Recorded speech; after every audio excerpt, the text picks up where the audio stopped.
Vous savez que j'ai toujours été quelqu'un d'actif au point de mes convictions qui, déjà très tôt au niveau du lycée, s'exprimaient assez fortement du côté de la lutte contre tout ce qui représentait l'oppression à mes yeux.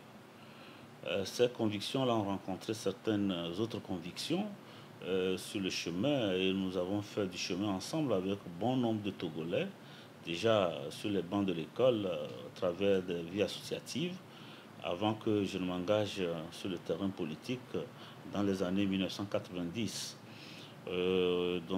J'étais là très tôt au moment de l'ouverture du pays à l'ère démocratique. J'étais dans les allées de la conférence nationale sans être à l'intérieur parce qu'à l'époque déjà j'étais en stage de formation et mon patron ne me laissait pas le temps à cette époque-là de pouvoir y prendre part, mais j'étais à côté de mes amis qui étaient déjà dans la salle de la conférence nationale.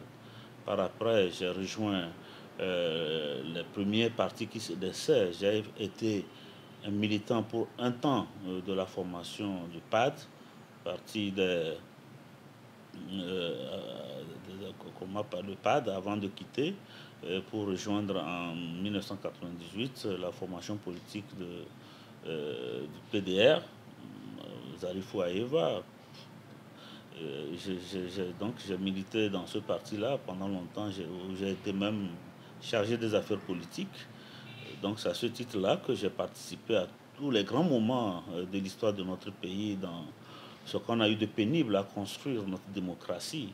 Le dialogue intertogolais de 1998, j'étais de quatre mousquetaires qui avaient été à sa préparation.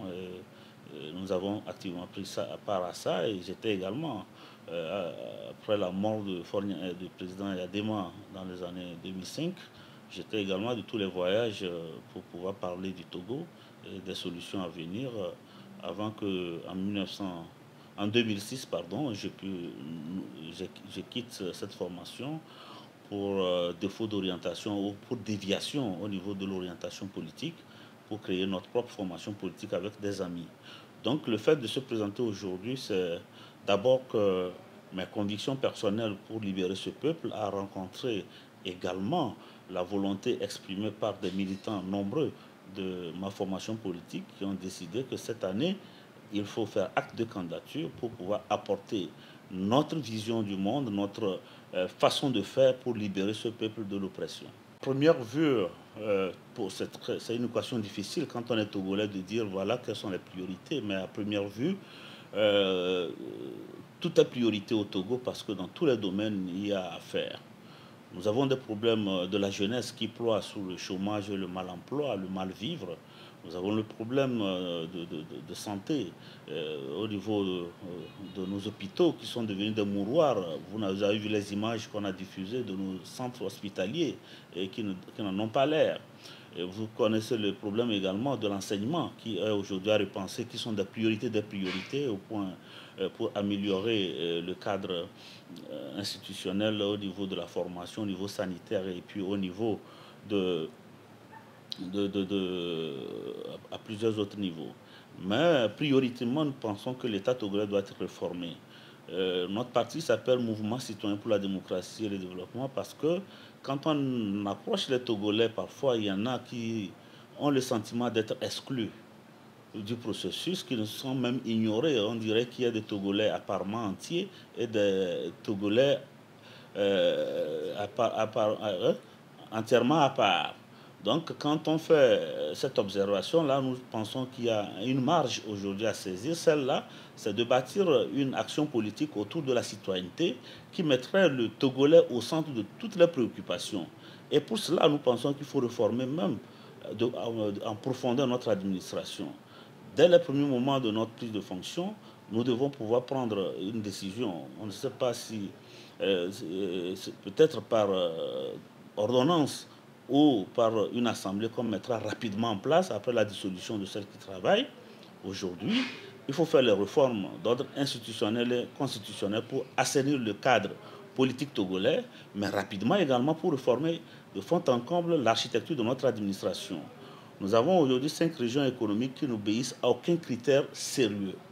Nous pensons que Des régions comme la région des Plateaux, qui a plus de 12 régions, doit être éclatée en 4 sous-régions, sous les métropoles de Palimé, de Notien, d'Atakpamé et de Badou, pour que ces régions-là, autour de ces régions, on puisse avoir des regroupements humains qui se reconnaissent ensemble et qui ont un destin commun au point de vue sociologique, au point de vue anthropologique, et qui pourraient asseoir un système de développement qui soit homogène et intégré. Il en est de même de la région de la Kara, qui doit également être éclatée en 2 régions. Le Grand Bassar, qui doit devenir région à part entière, et la région de la Kara, et ramener la préfecture d'Assoli dans son giron traditionnel, celui de la région centrale, où il se sentirait mieux. Il faut également faire rapidement pour la décentralisation, parce qu'on ne peut normalement parler de développement à la base que si nous mettons les moyens pour que l'administration se rapproche des Togolais, de l'intérieur, que les gens puissent prendre en charge leur propre destin à partir de leur milieu. La décentralisation est une des priorités que nous devons mettre rapidement en œuvre avec l'aide des bailleurs de fonds et des partenaires en développement. Au jour d'aujourd'hui, je n'ai peur d'aucun candidat.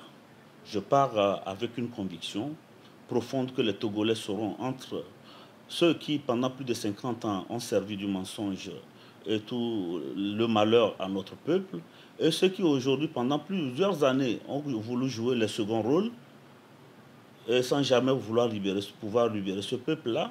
Entre ces 2 entités, il me semble que les Togolais trouveront une marge à travers ma candidature pour sauver ce pays.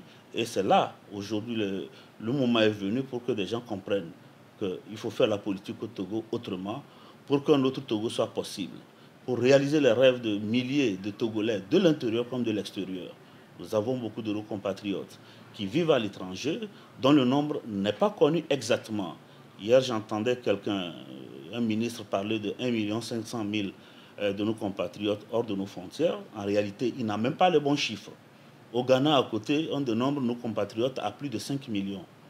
Je n'en dis pas davantage au niveau du Bénin, où il y a plus de 700 000 à 1 million de Togolais, ou des binationaux. Il en est de même à l'étranger, dans les pays occidentaux, où des gens sont partis depuis plusieurs générations et qui ne sont pas rentrés. Tout cela aujourd'hui constitue des préoccupations pour lesquelles notre parti entend, au soir du 15 avril, pouvoir s'atteler pour corriger de sorte que tous les Togolais, où qu'ils soient, puissent venir construire leur pays. Le tout dépendra de la façon dont les choses se passeront. Parce qu'il n'est pas question pour nous aujourd'hui d'aller à un gouvernement d'union nationale si c'est seulement pour aller remplir des chaises. Nous voulons aller construire ce pays. Ce qu'on mettra dans la balance comptera beaucoup de mains, et de la façon dont se dérouleront les élections cette fois-ci pourront déterminer notre formation politique dont je ne saurais déjà me prononcer. Le moment venu, le bureau politique se réunira, analysera la situation, mais nous avons des doutes de perdre ces élections parce que nous partons avec une ferme conviction de les gagner.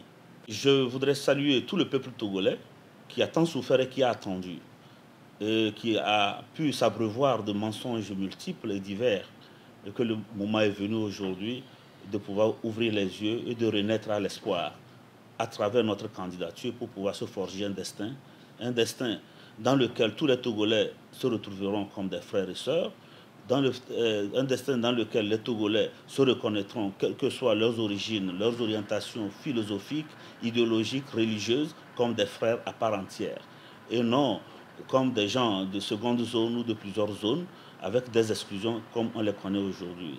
Nous sommes les candidats de l'espoir de ce peuple-là. L'espoir fait vivre. Je demande à tous ceux qui ont des doutes, qui doutent encore sur les lendemains de notre Togo, de se réveiller avec nous pour apporter à ce peuple-là la libération attendue.